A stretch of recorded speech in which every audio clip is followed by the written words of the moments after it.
అందరికీ హాయ్. ఇప్పుడు వీడియోలో నేను మీకు చూపించబోయేది ఆల్రెడీ తమ్నెల్లో చూసిర్రు, అందరికి అర్థమైపోయింది కదా. ఇది మురుకు తయారు చేసుకోవడము. ఇప్పుడు సంక్రాంతి వస్తుంది కదా, పిండి వంటలు చేసుకుంటుంటారు కదా అందరు కూడా. అయితే మామూలుగా ఈ మురుకు అంటే సేగ అంటాం, కొంతమంది సేగ అంటారు. అయితే ఇది ఏం చేస్తామంటే శనగపిండి వేస్ట్ చేసుకుంటాం, ఎన్నో రకాలుగా చేసుకుంటుంటారు.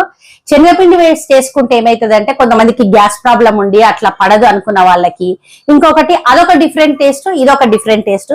సూపర్ గా ఉంటది ఈ మురుకు తయారు చేసుకోవడము. ఈజీగా నేను చూపిస్తాను ఎట్లా తయారు చేసుకోవాలో.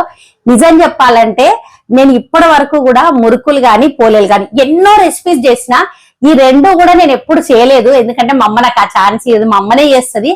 మా అమ్మ చాలా బాగా చేస్తుంది కాబట్టి పోలేలు ఒకటి, ఈ మురుకు ప్రతి పండుగకి ఆమెనే చేస్తుంది. ఈసారి నేను చేస్తా అని చెప్పి నేను చేస్తున్నా. అయితే బాగా వస్తేనే వీడియో పెడతా అనేసి అనుకున్నా. సూపర్ అంటే సూపర్ గా వచ్చింది.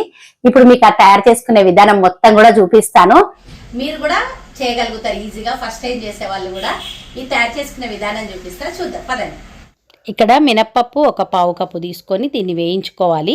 ఇది మరీ ఎక్కువ ఎర్రగా అయ్యే వరకు ఏం వేయించొద్దు, కొంచెం వేగాలి. కొద్దిగా వేగిన తర్వాత దీంట్లోకి సాబుదానా ఉంటుంది కదా, సగ్గుబియ్యం అంటారు, అదే ఒక పావు కప్పు వేసుకోవాలి. సేమ్ మినప్పప్పు ఎంత ఉందో అంత. ఇది వేసుకున్నాక ఇది కొద్దిగా వేడైతే సరిపోతుంది. ఇంకా స్టవ్ ఆఫ్ చేసేసుకోవాలి.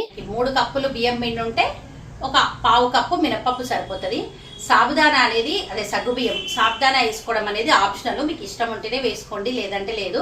ఈ మినపప్పు మీరు ఎక్కువ క్వాంటిటీ ఉందనుకోండి గిర్నీకి పట్టించేసుకోండి. నేను యాక్చువల్గా పండగకి అయితే ఎక్కువ చేస్తా, ఇప్పుడు మీకు వీడియో చూపించాలి కాబట్టి కొంచెం చేస్తున్నా. అయితే ఇప్పుడు మనకు కొంచెమే కాబట్టి నేను మిక్సీలో వేసి గ్రైండ్ చేస్తున్నా మినపప్పు సాబుదానా. ఇది ఇట్లా గ్రైండ్ చేసుకున్న తర్వాత ఆ పిండి ఉంటుంది కదా, దాన్ని మనము జల్లెడ పట్టుకోవాలి. మళ్ళీ కొంచెం ఏమైనా రవ్వగా అనిపిస్తే మనం మళ్ళీ గ్రైండ్ చేసుకొని మళ్ళీ జల్లెడ పట్టుకుంటే సరిపోతుంది. ఇది ఇప్పుడు మనకు మినప్పప్పు సాబుదానా గ్రైండ్ చేసుకున్న పిండి.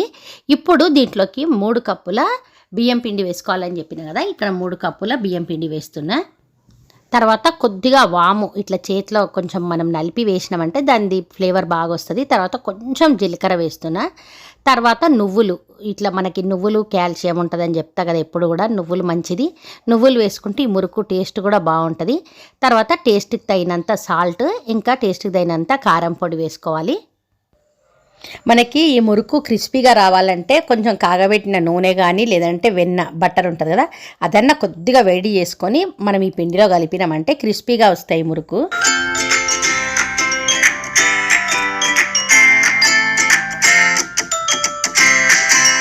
ఈ పిండిలో ఉప్పు కారము బట్టరు ఇవన్నీ మంచిగా కలిసేటట్టు బాగా కలపాలి పిండిని. ఉప్పు కారం ఏమైనా సరిపోకపోతే ఇదే టైంలో చూసుకొని వేసుకొని, ఇంకా మామూలుగా చల్లనీళ్ళతోనే పిండి తడుపుతున్నాయి. ఇక్కడ మామూలుగా శనగపిండి వేసుకుంటే కొంచెం వేడి నీళ్ళు వేసి తడుపుతాము, ఇక్కడైతే చల్లనీళ్ళే వేసుకోవచ్చు. ఈ మినప్పప్పు దానికి మనకి వేడి నీళ్ళు పోయాల్సిన అవసరం లేదు. ఇట్లా తడుపుకున్నాక పిండి ఇట్లా చూస్తున్నారు కదా, ఇట్లా ఉండాలి. ఇప్పుడు ఈ పిండిని పక్కకు పెట్టేద్దాము ఒక 5 మినిట్స్. ఇంకా ఈ మురుకు ఒత్తేది ఉంటుంది కదా మీ దగ్గర, స్టీల్ది ఉంటే స్టీలు, అల్యూమినియం ఏది ఉంటే దాంట్లోకి ఇట్లా కొంచెం నూనె రుద్దినాం అనుకోండి, అది పిండి మరీ అతుక్కోకుండా ఉంటుంది దానికి. ఇప్పుడు ఈ పిండి కొంచెం కొంచెం తీసుకొని ఇట్లా చూపిస్తున్న విధంగా ఇప్పుడు దీంట్లో పెట్టుకోవాలి. ఇది కొంచెం వెళ్తే పెట్టుకోవాలి, మరీ నిండా పెడితే కూడా మనకి ఇది మూత పెట్టి ఇప్పుడు దాన్ని ఒత్తేటప్పుడు ప్రెస్ చేసేటప్పుడు కష్టమవుతుంది కాబట్టి కొంచెం వెళ్తే ఉంచి ఇట్లా వీడియోలో చూపిస్తున్న విధంగా ఆయిల్లో వేసుకొని ఇప్పుడు ఇదంతా డీప్ ఫ్రై చేసుకోవాలి. ఇంకా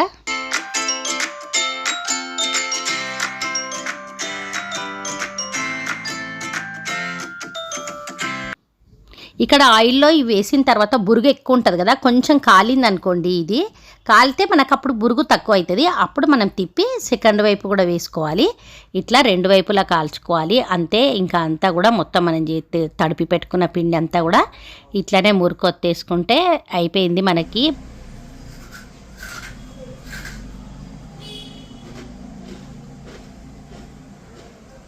ఫస్ట్ టైం చేసినా కదా, సూపర్గా వచ్చింది, క్రిస్పీగా ఉంది.